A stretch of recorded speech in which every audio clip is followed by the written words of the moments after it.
Your notes are breaking up, you have too much air noise, the sound is unstable, your intonation isn't good either, the notes sound unclean, unbalanced. Yeah, and maybe you always hear from your fellow players, hey, you're too loud, you're playing way too loud. Welcome to this video. Today we're talking about soft notes. Playing quietly on the saxophone is something many people want to learn, but many find it difficult. Yeah, all sorts of different reasons. Today, let's take a closer look at why that is. And I also want to show you what you can do to improve your soft playing. First, let's get an idea of just how quietly you can actually play the saxophone. Let's have a quick listen first.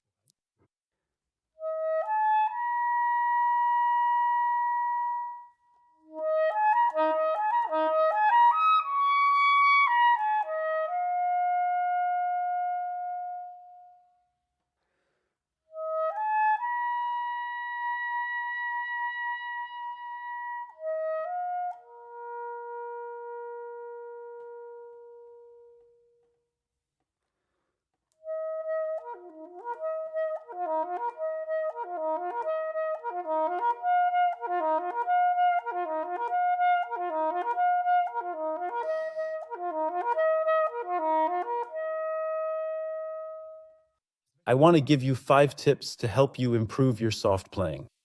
Ready? Let's go. Number 1, your reed shouldn't be too hard. If your reed is too hard, you're just making things unnecessarily difficult for yourself. And then it really does become hard to play softly, especially playing softly without air leaks, without extraneous noises. That's what we want, especially if we're aiming for a classical sound. We want a pure, very clear tone, with as little extraneous noise or air noise as possible. If you play a more classical mouthpiece, you can of course also use harder reeds, but I still recommend, especially if you're just starting out, and by that I mean your first 3 or 4 years of playing saxophone, that you experiment with reed strengths between 2.5 and 3. Anything below that isn't really ideal, especially when it comes to volume. And anything above that usually just makes things unnecessarily difficult for yourself. The second thing that's also important when it comes to reeds is that you shouldn't necessarily use a brand new reed if you really want to play quietly. That means you need to have a reed that's already been played in. The reed needs to have been played before. It's broken in and vibrates reasonably well. If you just take a new reed straight out of the package and immediately expect to play really well with it, to play quietly, it's not going to work because the reed is a bit unpredictable. It might work great at first, but it could also happen that after an hour of playing, it suddenly doesn't respond as well anymore. With reeds, this is extremely important, not just for playing quietly. Play them in, break them in. How can you best break in reeds?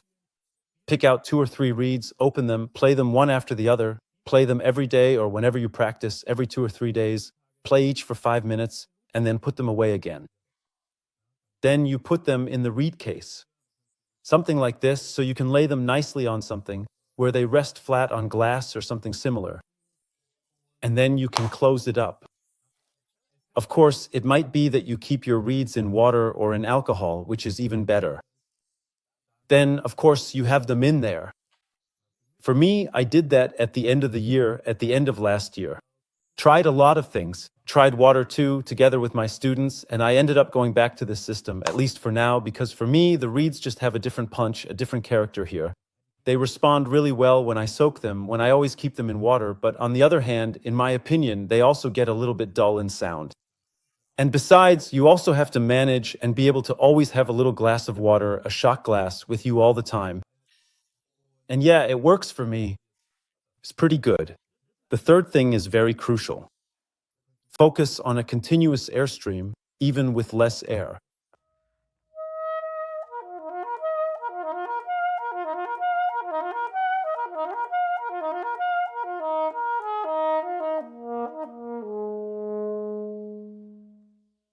It's usually easy or easier when you're first learning to play the saxophone and you're making your first sounds.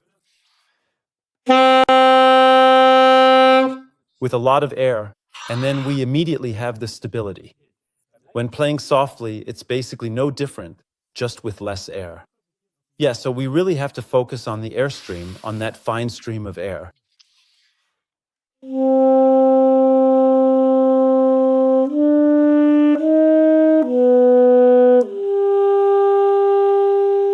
say the softer you play, the better you have to control that airstream.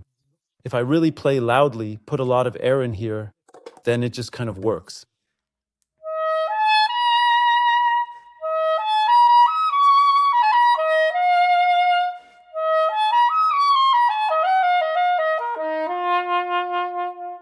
The next important thing, point 4, would be activate your support. Your support, that's basically your body tension, and it needs to be activated. And if you know my videos, then you already know the 2 methods I always recommend, right? When sitting, lift your legs up, or when standing, stand on your tiptoes. That way, you immediately get a bit of body tension activation. And there's also the thing like pulling in your stomach or something like that. But of course, you always have to make sure you don't overdo it. Stand on your tiptoes, and just like that, you have a bit of activation. You can also stand on one leg. There, you also have to counterbalance a little. Your body is activated. Yeah.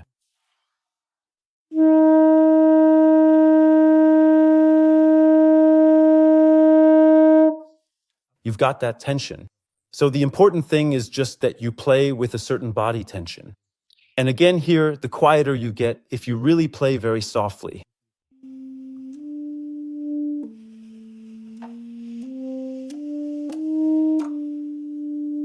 It's important that this tension stays very consistent. As soon as there's any interruption, the sound drops out. The 5th thing, I think, is the most crucial. Namely, it's this: change your attitude towards playing softly. How often do I hear, or have I already heard, that doesn't work, softer, or saxophone? As an instrument, I can play that softly, or that just doesn't work, this note doesn't respond, low C, if I play that softly, it doesn't work, I have to blow a lot of air into it. There's something to that that's true. It's not so easy on the saxophone, especially in the low register, to play extremely softly, and also to manage the extremely high register extremely softly. It's not that easy either, but it's not impossible. And I always think it all starts up here in your head. So if you first tell yourself, yes, it is possible, then you can approach things in a completely different way than if you say from the start, no, the instrument needs this much air to work at all, otherwise it won't work. And for that, it's important that you listen to things, that you listen to how quietly it can actually sound. And then, of course, it's always also a question of the material and the technique. How long you've been playing, how much you practice, how good your condition is, how well your embouchure is developed. All of that determines whether you can really put it into practice. In the classical field, playing quietly is absolutely essential because volume and dynamics are extremely important parameters for our interpretation. And the more possibilities you have, the more you can ultimately captivate your audience, shape pieces, and be free in your interpretation.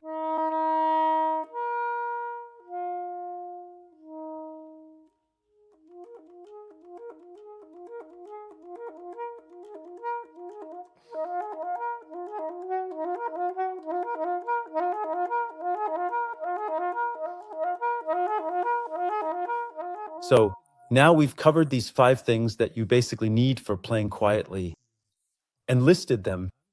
Now I'd like to give you a few tips on how you can actually practice this. A great exercise is to first exhale on the letter F without your instrument, without the saxophone. Here, you try to make your mouth nice and small with a small opening.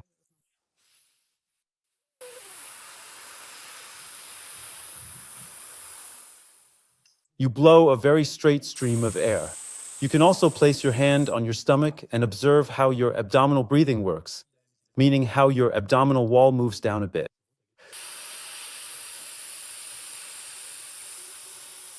And you can train this the longer you exhale. The longer you exhale, the more you also train your diaphragm. So that you can do it really, really long. So that maybe each time you can exhale even further. It's okay to push yourself a little to your limit. Of course, if you start to feel short of breath, then please stop. But actually, nothing should happen if you push yourself a little to your limit. And then you'll notice that next time you can exhale even more. Or above all, you can inhale much more again. This is also a really great breathing exercise. With a lighter reed, if playing softly is really hard for you, then really try it with a lighter reed.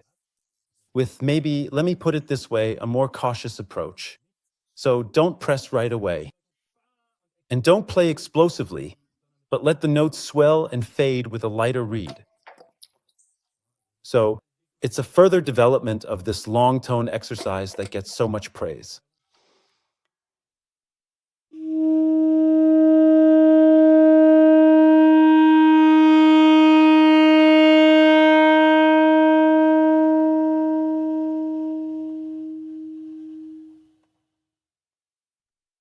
And explore the limits here. Maybe at first, for you, it only works like this.